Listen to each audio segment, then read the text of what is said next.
One victim advocacy organization in Weber County reports that they tend to see 10 to 15% uptick in domestic violence cases coming through their doors. Kristen McPeak visiting the YCC in Ogden to learn how they're staying on top of this case and also the growing demand.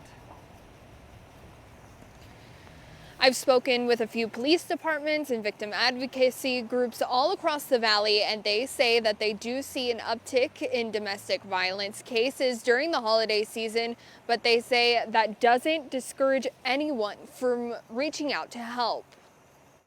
It's something that's expected and we're prepared for. Amber Paaso is passionate about helping people who are in need of help during abusive relationships. She's the director of the Victim Assistance Center at YCC. With the holidays coming up, do you tend to see an uptick of domestic violence cases? Generally, every year during the holidays, there is an increase. Why is that?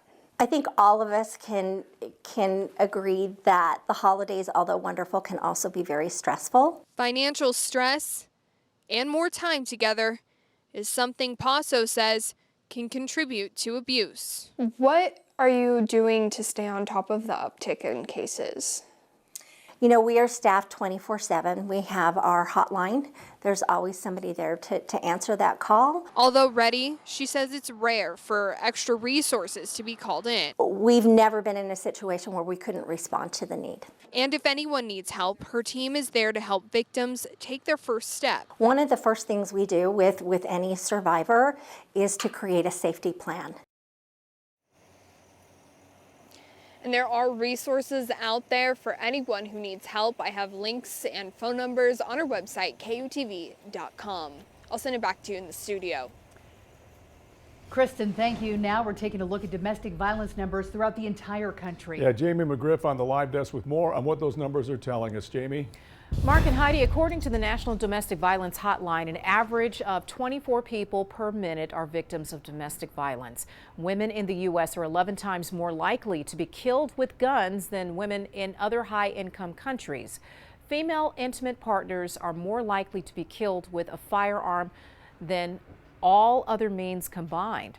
The presence of a gun in domestic violence situations also increases the risk of homicide for women by 500%. More than half of women killed by gun violence are killed by family members or intimate partners. 35.6% of women and 28.5% of men in the U.S. have experienced rape, physical violence, and/or stalking by an intimate partner in their lifetime. Jamie, thank you. Also a reminder, if you or someone you know is experiencing domestic violence, resources are always available.